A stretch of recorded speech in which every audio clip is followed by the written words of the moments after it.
La culture est souvent considérée comme l'âme d'un peuple, le socle de son identité et la mémoire vivante de son histoire. Notre invité de ce soir est l'un des artisans les plus engagés au Burkina Faso. Madame, Monsieur, bonsoir et bienvenue à nouveau dans ce numéro de votre émission Ils ont marqué l'histoire. Nous sommes toujours avec Monsieur Sanou et aujourd'hui nous allons plus parler de la culture. Bonsoir Monsieur Sanou. Bonsoir madame. Et bienvenue à Fadima Web TV. Merci. Alors, pour cette semaine, nous allons plus centrer l'émission sur la culture.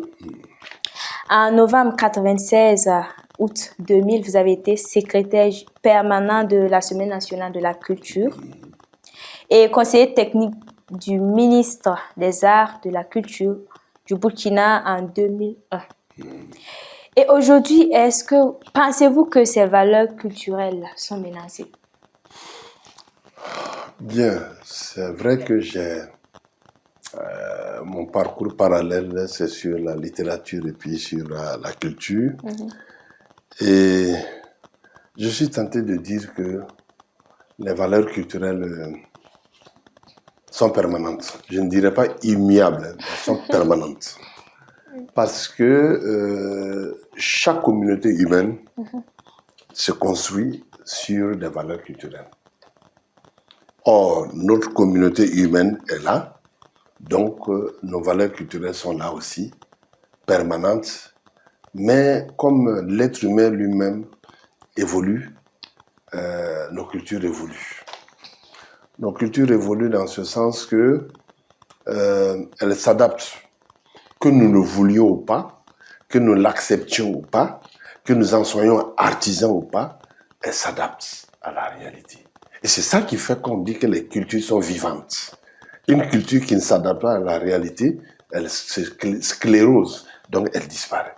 Or, les cultures sont toujours vivantes et donc elles s'adaptent et elles contribuent à nous donner notre identité, quoi qu'on dise, malgré ce que l'on constate au niveau de la jeunesse qui semble complètement en déphasage avec les réalités culturelles, mais nos cultures sont là, permanentes, et s'adaptent. D'accord. Et parlant de culture, vous avez beaucoup travaillé sur les masques au Burkina Faso. Alors, pourquoi cet intérêt pour cette thématique-là? Bon, là, par exemple, on peut dire que ça a été un projet. Oui. D'abord, je suis Bobo. Je suis né dans un village appelé Tondogosso, Oui. que je qualifie du plus beau village du Burkina Faso. Et j'ai grandi dans ce village. J'ai subi les différentes étapes de l'initiation, même si c'est parfois de façon symbolique, mais je suis initié. Oui. Et quand je suis arrivé à l'université, donc en janvier 1975, j'avais raté le système de contrôle continu, puisque le premier trimestre était fini. Les devoirs qui ont été faits au premier trimestre, là, je n'avais pas pu les faire. Donc, j'étais inscrit en examen terminal. C'était ça le système à l'époque, hein. Contrôle continu et examen terminal. Okay. Et puis, un jour, il y a un collègue, un camarade, qui a exposé sur le masque de son village. Et puis, on lui a posé là, lors des débats, parce qu'il a évoqué la place des Peuls dans son village par rapport à l'initiation, par rapport au masque et tout ça.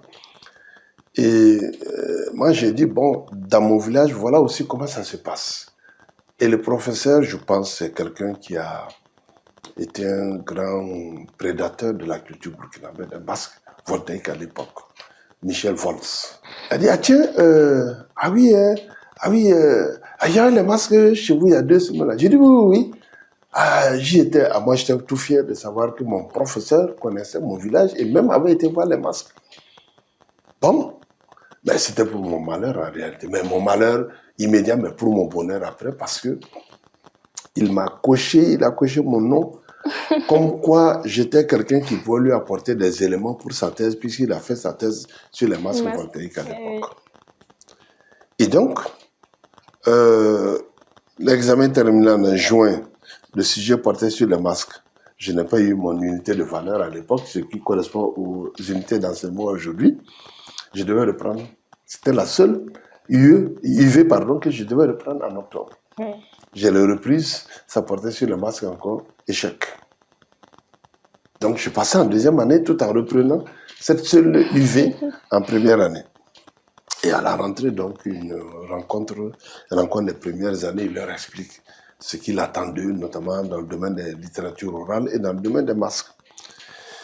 Et bon, en tant que redoublant, entre guillemets, bon, je suis allé me mettre au fond de la salle.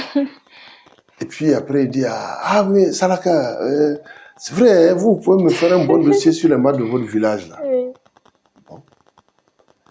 Et à la fin de l'entretien, je suis sorti, je le vois, je dis, ah, monsieur, vous aurez pu me donner mon UV que je méritais et me demander de vous faire le dossier, je l'aurais fait.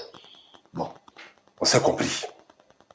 Et j'ai fait un dossier sur les masques de Tondorosso avec deux autres camarades. On a exposé, on a eu 15. Et après, il fallait reprendre l'exposé en tenant compte des observations. On a eu 16. Donc, j'avais mon UV avec brio. Et j'ai gardé le document. Jusqu'aujourd'hui, je l'ai, le document. C'était en 1975. J'ai toujours le document avec moi. Et puis, dans ce document, j'avais parlé des 3 dimensions du masque. Bobo. Et puis, chemin faisant, en 1989, au niveau du département, on a décidé de réfléchir pour réorienter les programmes. Je me suis dit, bon, ok. Et je suis venu trouver qu'il y avait un projet de recherche au département.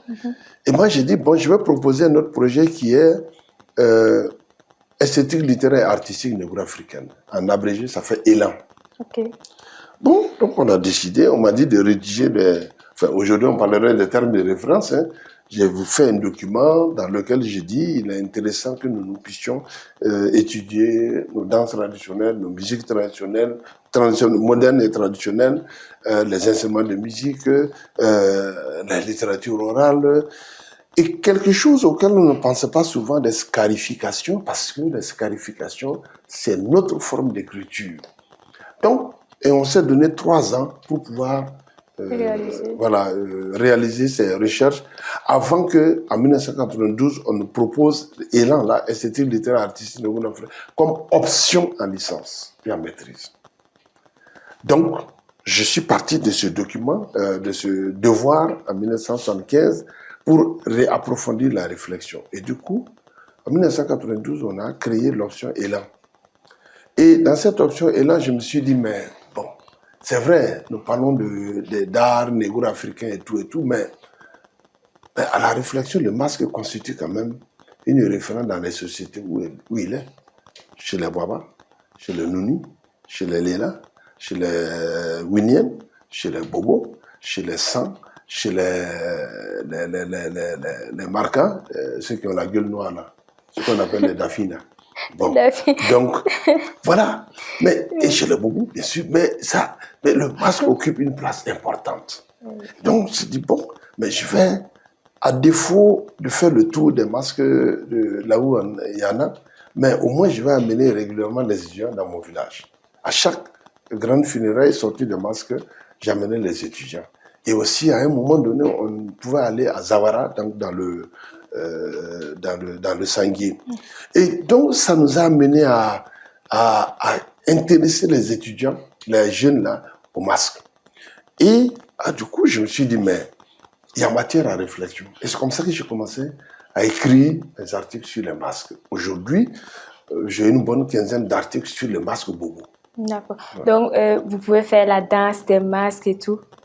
Ou bien chez nous, c'est le masque qui danse. Seul? C'est le masque qui danse. Ok. C'est que vous n'avez pas compris.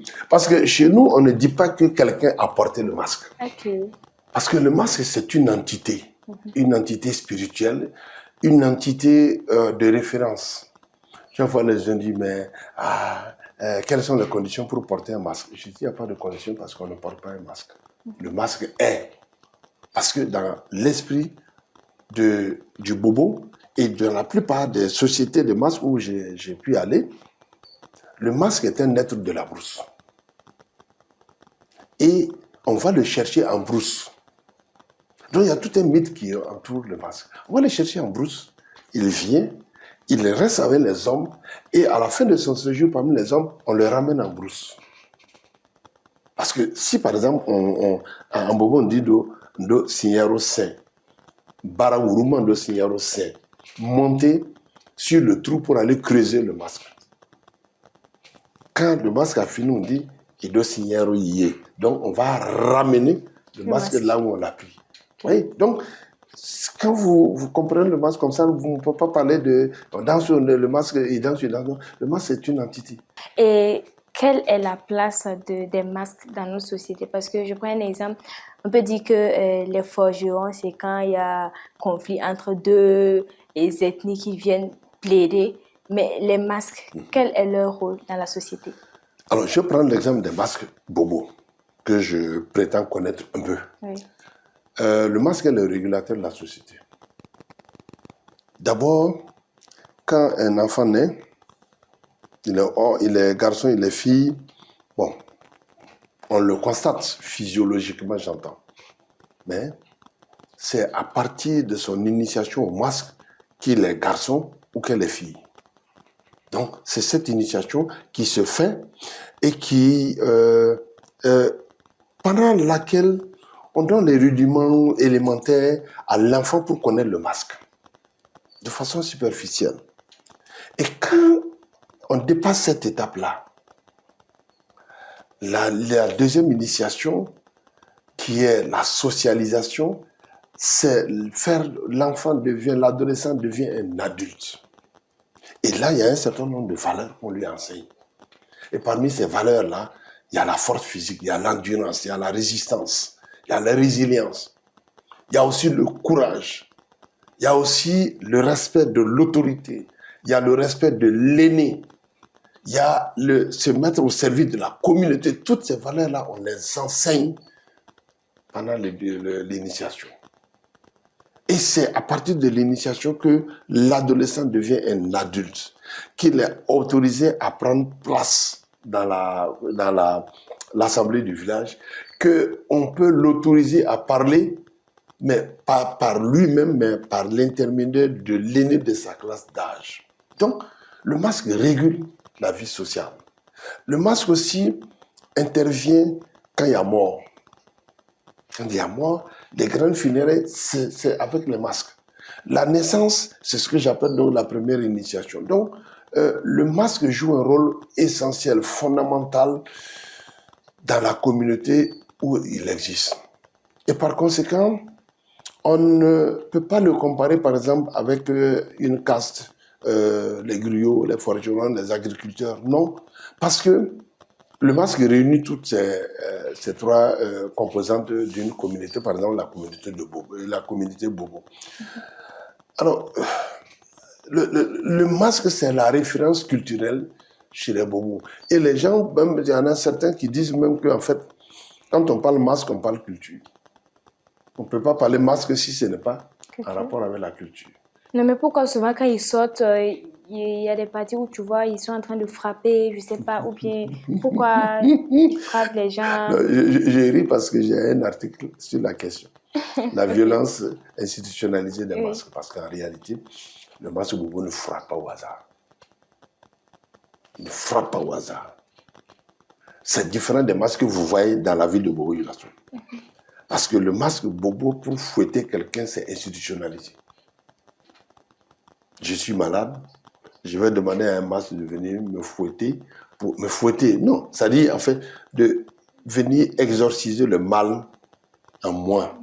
Bon, il y a certains endroits où on dit Satan sort de ce corps. Oui. Mais c'est comme ça aussi, quand le masque vient taper un vieux malade avec sa pomme fermée comme ça, c'est pour faire sortir le mal, la maladie de son corps. Pareil pour un enfant qui est malade, quand le masque sort, on va lui donner. Mais le masque qui fouette les enfants qui le suivent, le masque sort, il veut être discret pour surprendre les femmes et les chicoter. Bon, les féministes, ça peut les choquer un peu, mais c'est comme ça dans la vie sociale chez les bobos. Pourquoi on fouette les masques, les femmes? Parce que, voilà, elles ne sont pas respectueuses. C'est tout. Donc, quand le masque sort, il veut surprendre les femmes. Mais les enfants qui sont derrière lui font du bruit. Et ça prévient les femmes. Et du coup, comme il n'a pas de femmes à fouetter, il se retourne contre les enfants. Mais c'est un jeu. Il va poursuivre les enfants qui vont courir. Dès que le masque s'arrête, il s'arrête et puis ils refont demi-tour pour le suivre. Ouais, ça, c'est un jeu.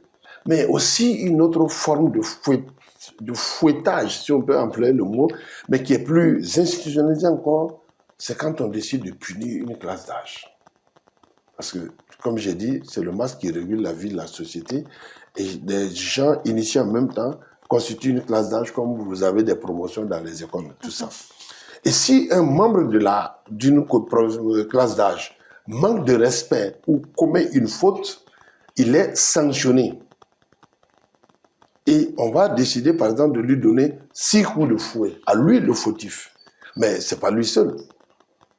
Mais on décide que sa classe d'âge aussi doit être fouettée parce que c'est ensemble que si un élément d'une classe d'âge a désobéi, c'est que la classe d'âge n'a pas été bien instruite. Donc, on va chicoter aussi. Si le fautif a 6 coups de fouet, les autres peuvent avoir 3 coups de fouet. D'accord. Pour ce que je sais. Ok. Alors, monsieur, ça, nous sommes toujours dans la culture. Et vous avez été secrétaire permanent de la SNC. Et aujourd'hui, nous sommes à quelques jours de la SNC. Déjà, comment appréciez-vous l'évolution de la SNC? Bon, je pense qu'il y a une évolution positive de la Semaine nationale de la culture si on part du point de départ qui est 1983. Alors, pour la petite histoire, je fais partie de ceux qui ont rédigé les premiers textes de la Semaine nationale de la culture sous l'autorité de Prosper Compaoré, à l'époque, qui était le directeur général des affaires culturelles, où j'ai été recruté comme fonctionnaire. Donc, on a rédigé ces textes et nous nous sommes référés au texte du Cercle des activités littéraires artistiques de Haute-Volta, le CALAV. Le CALAV organisait ce qu'on appelait le Grand Prix CALAV, qui se déroulait du 1er au 10 décembre de chaque année, à la veille de la célébration de la fête de l'indépendance. Comme c'est la fête, là, on a mis ça à la date de la proclamation de la République. Sinon, l'indépendance est le 5 août. Alors, donc, nous nous sommes inspirés de ces textes et nous avions proposé la date de la première édition de la SNC, du 1er au 10 décembre 1983. Les textes de la SNC ont été adoptés le 29 juillet 1983. Donc, c'est lors de l'avant-dernier conseil des ministres du CSP 2, Conseil de salut du peuple 2. Et le 4 août, il y a eu donc, la révolution. Et donc, du coup, les dates ont été revues et on a organisé la première édition du 20 au 30 décembre en 1983 à Ouagadougou. Et à la clôture de la SNC, le président Thomas Sankara à l'époque a dit bon, on va tirer au sort la prochaine ville qui va abriter la SNC. C'était Gawa, pour la SNC 1984, Gawa 84. On a tiré au sort à la clôture de Gawa 84, c'était Bobo Dioulasso pour 86, parce qu'on s'est dit bon, chaque année, ce n'est pas possible, le budget de l'État ne peut pas supporter. Et ainsi de suite, jusqu'à ce qu'on fasse à Koudougou Réo 88 pour l'édition de 1988. Et du coup, en 1988, le sort a été attiré Kombisiri pour abriter l'édition de 1990. Ah, là, problème. La philosophie qui guidait l'organisation tournante de la SNC, c'était que ça permet à chaque chef-lieu de province à l'époque de bénéficier d'un certain nombre d'infrastructures. Mais Koudougou, déjà, à Koudougou, quand Koudougou a été désigné, on s'est dit, mais Réo est à 15 km de Koudougou. Est-ce que tous les artistes ne peuvent pas loger à Koudougou? Donc, on va les loger à Réo. Donc, on va faire Koudougou-Réo. Kombisiri, c'est à 45 km de Ouagadougou. Bon, maintenant, il n'y a même plus de distance entre Kombisiri et Ouagadougou. Mais qu'est-ce qu'il faut faire? Il n'y a pas d'infrastructure. Est-ce que tous les artistes peuvent être logés à Kombisiri? Non. Il faut les loger à Ouagadougou. Si on les loge à Ouagadougou, ça veut dire qu'on n'est plus dans l'esprit. C'est ça. Donc, du coup, le gouvernement a décidé, bon, on va installer la Semaine nationale de la culture à Bobo-Dioulasso. Bon, déjà, ça, c'est un aspect de l'évolution. L'autre aspect de l'évolution, c'est sur le plan administratif. La SNC avait un petit local que la mairie de Bobo-Dioulasso lui avait cédé. C'était le service de l'état civil à l'époque. Hein. Donc, bon, c'est là-bas que le secrétariat permanent était. Et on avait aménagé le jardin de l'amitié pour en faire les lieux de spectacle. Mais bon, quand moi je suis arrivé, le gouvernement a eu le financement pour construire le siège de la SNC. Et donc, à l'ouverture de la SNC Bobo 98, on a posé la première pierre du siège actuel de la Semaine nationale de la culture. Il y a eu une évolution notable au niveau de la Semaine nationale de la culture, dans sa conception, dans son organisation et dans ses résultats concrets. D'accord. Et aujourd'hui, quel regard portez-vous sur la jeunesse? Ah, la jeunesse. Bon, c'est une jeunesse dynamique, c'est vrai, mais c'est une jeunesse aussi qui manque de repères. De repères en termes de valeurs culturelles. Quand je commence un cours, les premières questions, c'est qui vous êtes. Chacun se présente. Nom, prénom, l'université d'où l'on vient, si on est en master, ou en tout cas d'où on vient. Je dis, mais ensuite, le village.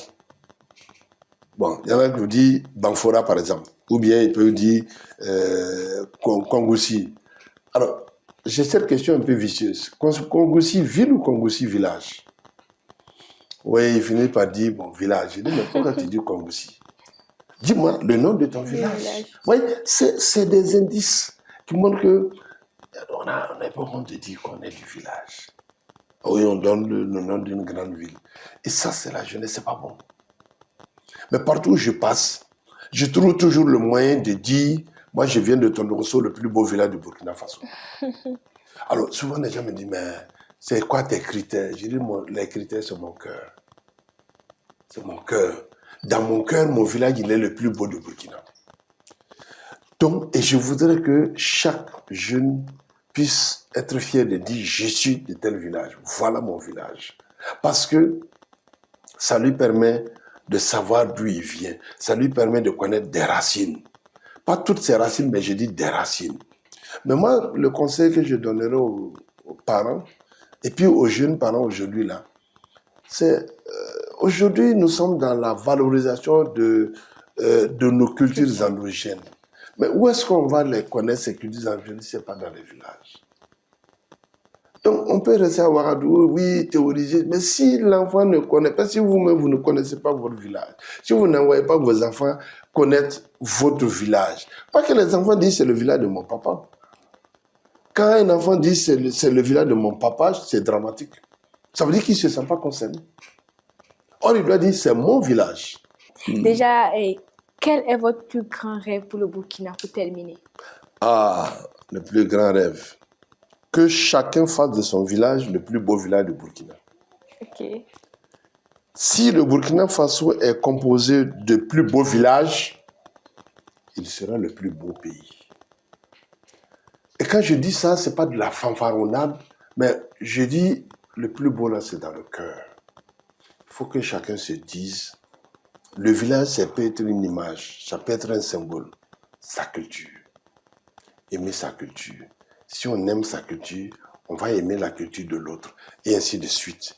Et si on s'aime entre nous à travers nos cultures, mais en fait, à un moment donné, on va réaliser qu'en fait, il y a quelque chose, un socle commun à toutes nos cultures.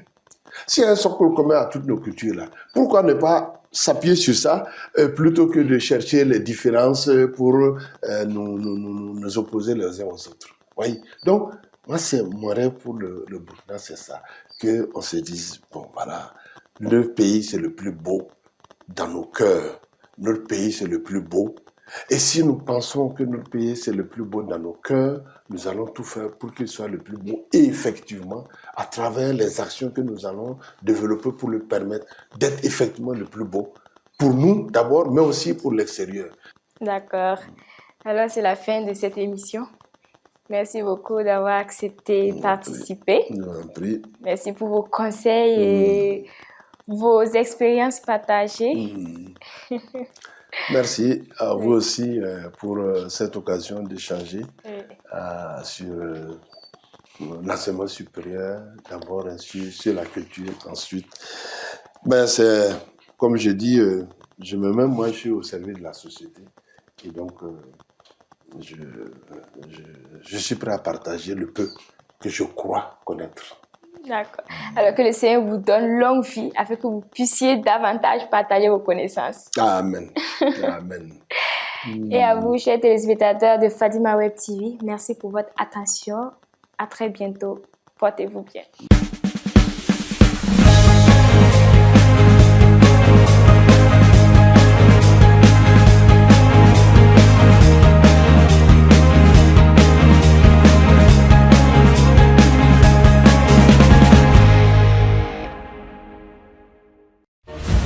Fadima Web TV, les racines de l'actu.